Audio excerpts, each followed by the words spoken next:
گل بکولی مذہب عشق نہال چند لاہوری کی تصنیف کردہ ایک نثری داستان ہے اور یہ تاج الملوک اور بکولی کی داستانوں پر مشتمل ہے۔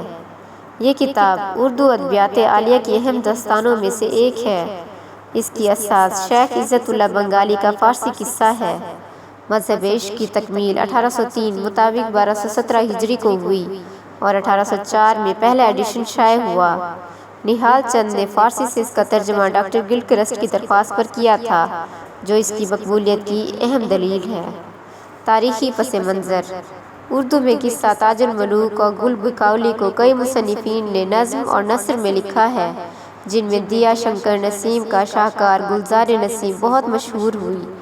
لیکن یہ امر مختلف یہ ہے کہ اس قصہ کو سب سے پہلے کس نے لکھا۔ زیادہ راجح یہ ہے کہ سب سے پہلے اس قصہ کو فارسی میں عزت اللہ بنگالی نے 1124 ہجری میں فارسی نثر میں تخلیق کیا، جسے بعد میں 1217 ہجری میں نہال چند لاہوری نے اردو نثر میں منتقل کیا اور مذہب عشق نام دیا۔ اور آخر میں دیا شنکر نسیم نے لکھنوی نے 1254 ہجری میں کم و بیش اسی قصہ کو اردو نظم کے قالب میں ڈھالا اور مثنوی کا انداز اختیار کیا، اور یہ مثنوی اتنی مقبول ہوئی کہ نہ صرف دیا شنکر نسیم بلکہ اردو مثنوی کی تاریخ میں چند سب سے بہترین مثنویوں میں اس کا شمار ہوتا ہے۔ یہی نہیں، اردو کلاسیکی معیاری ادب میں اس مثنوی کا ایک اہم مقام ہے۔ ان تینوں کے علاوہ بھی دیگر قلم کاروں نے اسی قصہ کو مختلف انداز میں لکھا ہے، جن میں ایک کتاب تحفہ مجلس سلاطین ہے، جس میں قصہ گل بکولی بیان کیا گیا ہے، اور دوسری کتاب دکنی ہے، جس کا سن تصنیف 1035 ہجری ہے۔ ان دونوں کتابوں کا تذکرہ شاہان عود کے کتب خانوں کی فہرست مرتبہ ڈاکٹر اسپرنگر میں موجود ہے۔ رام بابو سکسینہ نے اول الذکر کتاب کا نام تحفۃ المجالس بتایا ہے۔ ایک اور کتاب جو اپنے زمانے میں بہت مشہور رہی اور بعد میں اسی طرح معدوم ہو گئی، وہ ریحان الدین ریحان لکھنوی کی باغ بہار ہے، جسے انہوں نے 1212 ہجری میں تصنیف کیا ہے، اور یہ گلزار نسیم سے بہت حد تک ملتی جلتی ہے۔ اسی طرح ایک اور فارسی مثنوی کا بھی پتہ چلتا ہے، جسے رفعت لکھنوی نے منظوم کیا ہے، اور گلزار نسیم ان دونوں کتابوں پر بہت حد تک مبنی ہے۔ ریحان الدین ریحان نے گل بکولی کی قصہ کو نثر سے نظم میں منتقل کیا، اور ان کی اس مثنوی میں 4000 سے زائد اشعار ہیں، جن میں تسلسل اور ربط کلام بدرجہ اتم موجود ہے۔ اور یہ کہنا بے جانا ہوگا کہ مثنوی گلزار نسیم مثنوی باغ و بہار کا نقش ثانی ہے۔ تنازع اولیت: قصہ گل بکولی کو سب سے پہلے کس نے لکھا ہے؟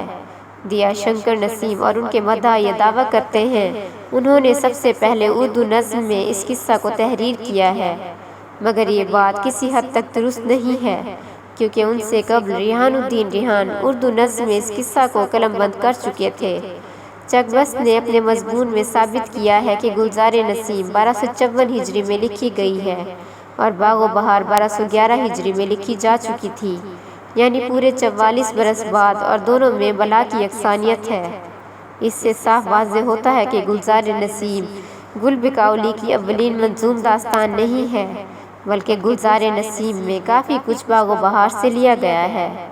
سید ظہور حسن رامپوری نے ماہنامہ معارف اعظم گڑھ نے اگست 1946 کے شمارہ میں قصہ گل بکولی پر ایک تحقیقی مضمون لکھا، اور انہوں نے خصوصی طور پر باغ و بہار مصنفہ ریحان اور منظوم فارسی قصہ رفعت لکھنوی کو زیر نظر رکھا، اور یہ دعویٰ کیا کہ یہ دونوں مثنویاں گلزار نسیم کی اساس ہیں۔ انہوں نے لکھا ہے، ان تینوں کا ایک ہی قصے سے تعلق ہے، یہ ایک ہی بحر ہے۔ اکثر مصرعوں اور اشعار کا لفظ بہ لفظ مثنوی گلزار نسیم میں موجود ہونا خود اس خیال کا بڑا مفید ہے کہ نسیم کی نزد سے پہلی یا دوسری یا دونوں مثنویاں ضرور گزری ہیں۔ باغ بہار کا سال تالیف 1211 ہجری ہے۔ رفعت لکھنوی نے اپنی فارسی مثنوی میں اس بات کا اعتراف کیا کہ یہ افسانہ انہیں نثر میں ملا، لیکن اس کے بعض مصرعوں اور شعروں کا ہو بہو ترجمہ گلزار نسیم میں پایا جاتا ہے، جس سے اتنا ضرور پتہ چلتا ہے کہ رفعت لکھنوی نسیم سے پہلے گزرے ہیں۔ البتہ ڈاکٹر گیان چند جین کے مطابق فارسی مثنوی کے خالق راسخ عظیم آبادی کے شاگرد شیخ فرحت اللہ فرحت عظیم آبادی ہیں۔